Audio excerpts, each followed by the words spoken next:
Hello everyone, आप सभी का स्वागत है कनेक्टिंग डॉट्स में। पिछले वीडियो में हमने डिलिमिटेशन प्रोसेस के बारे में जाना था कि डिलिमिटेशन प्रोसेस क्या है और इसके कॉन्स्टिट्यूशनल एंगल क्या है और डिलिमिटेशन कमीशन क्या है। इस वीडियो में हम बात करेंगे कि जो अभी जो डिलिमिटेशन कंट्रोवर्सी चल रही है, परिसीमन विवाद जिसे हम कहते हैं हिंदी में, वो चल रहा है, उसका क्या क्या बेसिस है और उसमें क्या क्या एंगल्स हम देख सकते हैं कि क्या क्या एंगल से कंट्रोवर्सी चल रही है और उसके पॉसिबल सॉल्यूशंस क्या हो सकते हैं।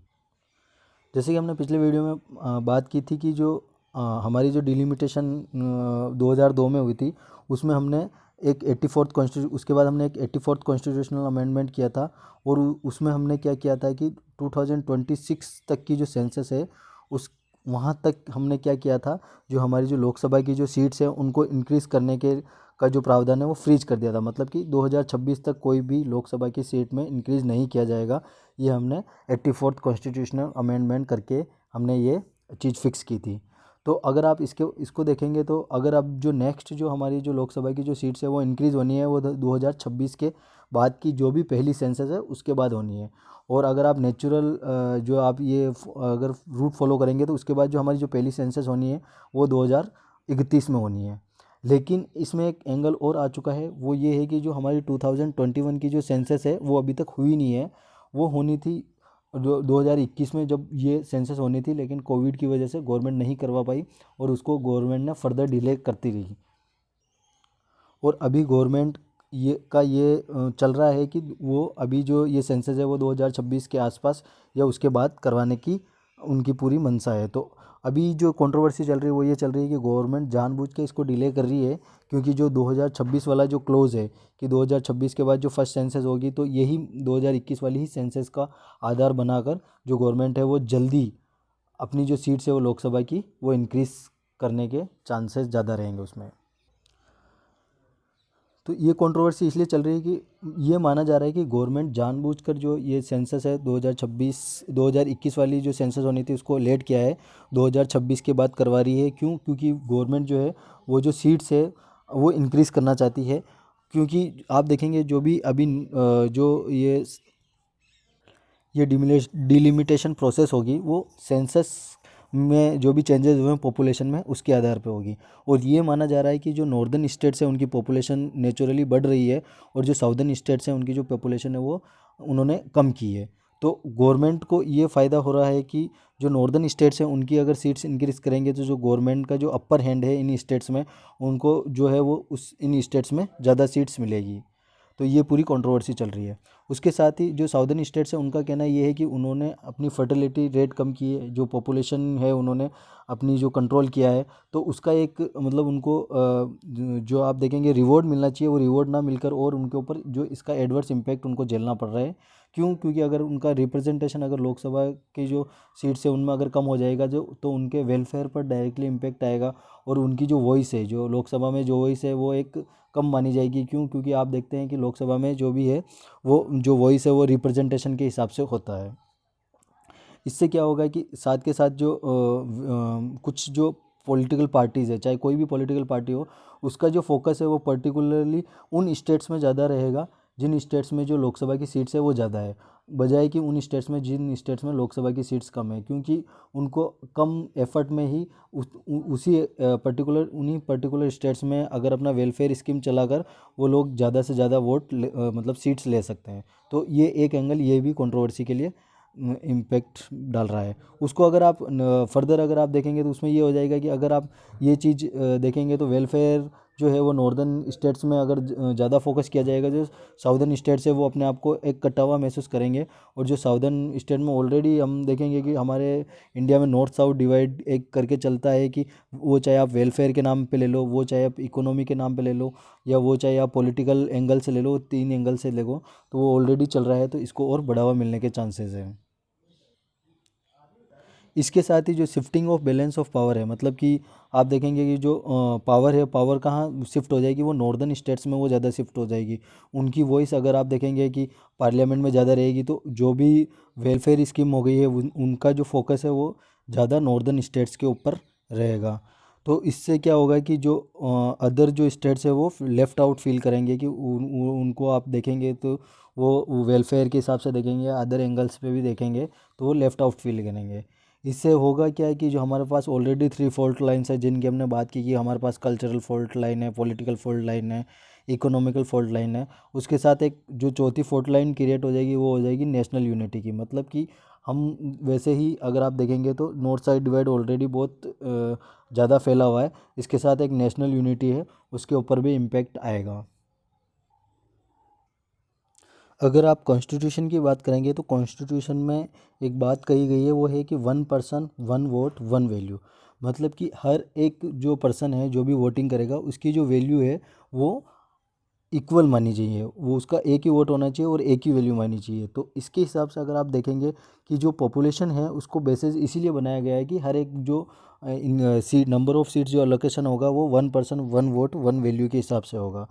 साथ ही अगर आप बात करेंगे कि अगर इस कंट्रोवर्सी की पूरी बात करेंगे तो कुछ लोगों का मानना ये है कि अगर आप लोकसभा की जो कॉन्स्टिट्यूंसीज है उसमें अगर आप एरिया में अगर चेंजेस करते हैं तो किसी को उसमें कोई आपत्ति नहीं है, लेकिन अगर आप उसके साथ ही अगर जो आपकी जो स्टेट असेंबलीज है उनमें उनकी सीट्स में भी अगर आप इंक्रीज़ करते हैं तो उसमें भी कोई वो आपत्ति नहीं है। लेकिन मेन जो जो कंट्रोवर्सी चल रही है वो ये चल रही है कि जो लोकसभा की जो सीट्स है उनको इंक्रीज़ ना किया जाए। उसके साथ ही अगर आप देखेंगे तो एक डेमोक्रेटिक प्रिंसिपल भी है, वो ये है कि जो हर एक लेजिस्लेटिव मेंबर है वो रफली सेम नंबर ऑफ पर्सन्स, मतलब कि अगर एक एमएलए है तो वो 15 लाख लोगों को रिप्रेजेंट कर रहा है, तो ये हर एक स्टेट्स में सेम रहना चाहिए कि आपका जो अगर एक एमपी है, वैसे अगर आप लोकसभा में बात करेंगे अगर आपका एक एमपी है तो वो 15 लाख लोगों को रिप्रेजेंट करना चाहिए और ये फॉर्मूला सब स्टेट्स में सेम होना चाहिए। मतलब कि अगर आप एक एग्जांपल लेके समझने की कोशिश करेंगे तो अगर किसी स्टेट में आप देखेंगे कि किसी स्टेट में अगर 15 लाख लोगों को पर एक सीट्स है और उसकी टोटल पॉपुलेशन 60 लाख है तो उसमें टोटल 4 सीट्स होगी। यही फॉर्मूला हर एक स्टेट में लगना चाहिए। अगर किसी की एक एक 1 करोड़ अगर किसी स्टेट की पॉपुलेशन है तो उसके हिसाब से उसको सीट्स को जो है वो सीट मिलनी चाहिए। लेकिन अगर आप कॉन्स्टिट्यूशन की बात करेंगे तो कॉन्स्टिट्यूशन इसमें एक डेविएशन का प्रिंसिपल भी है कि आप चाहें तो कुछ इस ये जो अगर आप पॉपुलेशन का आप रेशियो है इसको कम ज़्यादा भी कर सकते हैं। किसके बेसिस पे कि अगर कोई स्मॉल स्टेट है तो उसको आप इक्वल रिप्रेजेंटेशन देने के लिए, क्योंकि उस पर्टिकुलर स्टेट की पॉपुलेशन तो उसके हिसाब से होगी नहीं, तो भी आपको उसमें अगर इक्वल रिप्रेजेंटेशन देना है तो क्या करना होगा कि आपको जो पर्टिकुलर जो स्टेट है उसकी जो सीट्स है उसके अकॉर्डिंग देनी चाहिए। अगर आपने उस पर अगर छोटे स्टेट्स को भी अगर उतना ही मतलब रिप्रेजेंटेशन अगर उसके अकॉर्डिंग अगर आपने सीट दे दी तो उसको जो छोटा स्टेट है उसको भी अपना जो इक्वल रिप्रेजेंटेशन है वो फुलफ़िल कर सकता है। अगर आप अभी प्रेजेंट कंट्रोवर्सी की बात करेंगे तो अगर कुछ चेंजेस अगर 2025 के बाद की जो पॉपुलेशन है उसकी जो प्रोजेक्टेड जो आंकड़े हैं वो हमारे सामने हैं और उसके हिसाब से क्या क्या चेंजेस हो सकते हैं वो भी अगर आप देखेंगे तो अगर आप यूपी की बात करेंगे तो अगर आप मीडियम लेवल पर भी आप देखेंगे तो उसकी कितनी सीट्स इंक्रीज़ हो सकती है, और अगर आप जो ऑलरेडी जो पिछली जो सीट्स है अगर उनसे कंपेयर करेंगे तो क्या क्या फ़र्क पड़ सकता है उसमें आप देखेंगे। तो उसमें आप नॉर्मली देखेंगे कि जो उनके जो यूपी जो है जैसे कि आप देखेंगे 168 सीट्स यूपी को मिलेगा, बिहार को 144 मिलेगा, राजस्थान को 55 मिलेगा, तमिलनाडु को 52 मिलेगा, केरला को 24 मिलेगा। तो इसी बात पर कंट्रोवर्सी है कि हमने ऑलरेडी हमारी पॉपुलेशन कम की है और हमारा जो रिप्रेजेंटेशन है वो भी कम होते जा रहा है। तो आप देखेंगे कि इसको लेकर एक बहुत बड़ी कंट्रोवर्सी चल रही है। अगर हम इस कंट्रोवर्सी के सॉल्यूशन की बात करें तो कुछ सॉल्यूशंस जो हम कर सकते हैं उन वो इक्वली मतलब सबके लिए बेनिफिशियल हो सकते हैं। उसमें से एक ये है कि जो